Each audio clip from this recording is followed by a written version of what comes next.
Good morning and Jai Hind student. Welcome to the Sunbeam School Sultanpur online classes. We'll be starting NCERT class 9 chapter 2 constitutional design. In this chapter we discuss about philosophy of the constitution. In previous video we discussed about constitutional assembly. In this video we discuss philosophy of the constitution. The constitution begins with a short statement of its basic values which is called the preamble to the constitution. Constitution की जो basic values थी, जो constitution starting में एक short form में statement दी गई है जिसको नेम दिया गया है प्रियम्बल का. It is the soul of the Indian constitution. इसे इंडियन कॉन्स्टिट्यूशन के सोल भी कहा जाता है. The preamble focuses on justice, social, economic and political views, issues and liberty of the thoughts of expression, beliefs, faith and worship. सोच की आजादी, अपने व्यूज एक्सप्रेस करने की आजादी, विश्वास की आजादी और किसी भी धर्म को मानने, इन सब की liberty and equality of states end of opportunity. सबको इक्वल राइट दिए जाए, सबको इक्वल अपॉर्चुनिटी प्रोवाइड की जाए. Fraternity assuring the dignity of the individual and the unity and the integrity of the nation. सब लोग कंट्री में भाईचारे के साथ रहें, सबके सम्मान की रक्षा करी जाए एंड सब यूनिटी में रहें. And preamble contains the philosophy on which the entire constitution has been built. और जो कॉन्स्टिट्यूशन जो प्रियम्बल है उसमें फुल कॉन्स्टिट्यूशन के बारे में शॉर्ट स्टेटमेंट दी गई है, शॉर्ट फॉर्म में लिखा गया है. The provides a standard of examine and evaluate any law and action of government to find out whether it is good और bad.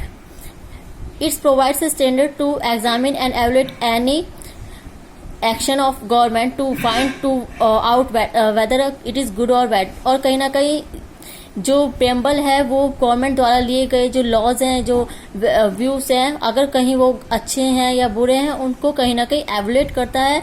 It is the soul of the Indian constitution. जैसे हमने starting बताया, इसको Indian constitution की soul भी कहा जाता है. Institutional design. Constitution of India is a very long and detailed document.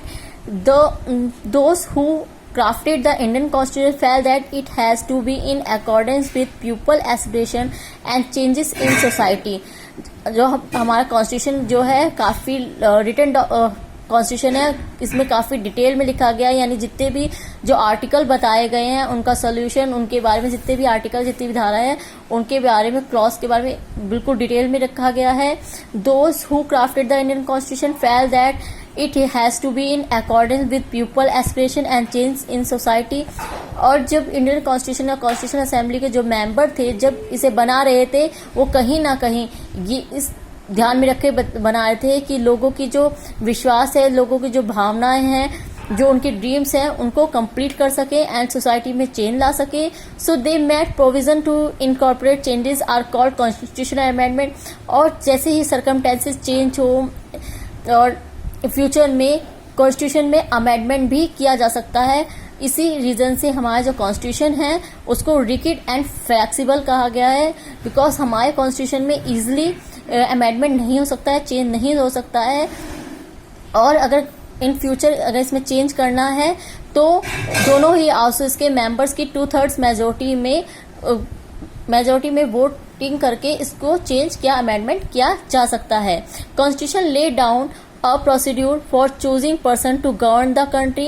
It defines who will have how much power to have which decision, and it puts limits to what the government can do by providing some rights to the citizen that cannot be violated. हमारे constitution में ये सब लिखा गया है कि इस तरह हमारी जो गवर्नमेंट है चूज होगी, कौन उसको चूज करेगा और किसके पास कितनी पावर होगी, किसके पास कितनी पावर होगी. कोई भी गवर्नमेंट, कोई भी रूलर अपनी पावर का मिसयूज ना कर पाए और कोई भी सिटीजन्स के राइट को वॉयलेट ना कर पाए. अगर वो ऐसा करता है तो according to our fundamental rights, हमारे 6 फंडामेंटल राइट्स में कॉन्स्टिट्यूशनल रेमेडीज दी गई है जिससे वो उसके अगेंस्ट में रिट डाल सकता है. अगर कोई गवर्नर, कोई स्टेट या सेंट्रल गवर्नमेंट अगर किसी सिटीजन के राइट्स को वायलेट करती है तो वो उसके अगेंस्ट में रिट डाल सकता है. Now thank you student, thank you very much. जय हिंद.